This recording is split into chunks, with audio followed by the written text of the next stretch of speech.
It's the story of how Robin Hood met Little John. When Robin Hood was about 18 years old, he chanced to meet Little John, a jolly brisk blade, just fit for his trade, for he was a sturdy young man. His name was John Little, his limbs they were large, his stature was 7 feet high, but wherever he came, he surpassed his name, and shortly caused all foes to fly. One day these two met on a long narrow bridge, and neither of them would give way, when Robin walked up to the stranger and said, "I'll show you brave Nottingham play." "You speak like a coward," the stranger, he said, "as there with your longbow you stand. I vow and protest you may shoot through me chest while I have but the staff in me hand." "The name of coward," said Robin, "I scorn, and so my longbow I lay by. And thus, for your sake, a staff I will take, the strength of your manhood to try." Then Robin he stepped out into a grove, and pulled up a staff of green oak. And when this was done, straight back he did come, and thus to the stranger he spoke: "Behold thou my staff, it is lusty and dust, on this long narrow bridge let us play. And when one of us falls in, the other shall win, and thus will be off each to his way."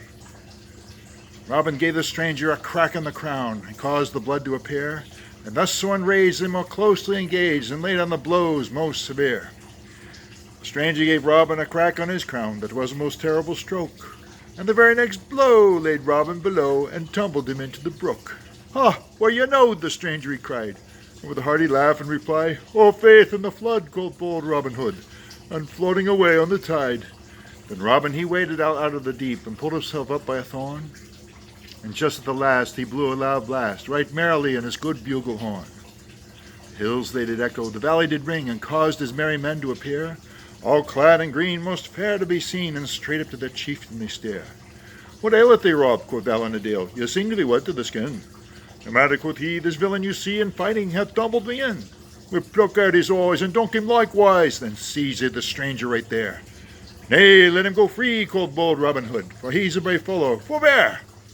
Cheer up, jolly blade, and don't be afraid of these merry men that you see. We are 69, if you be one of mine, you too may wear Lincoln green."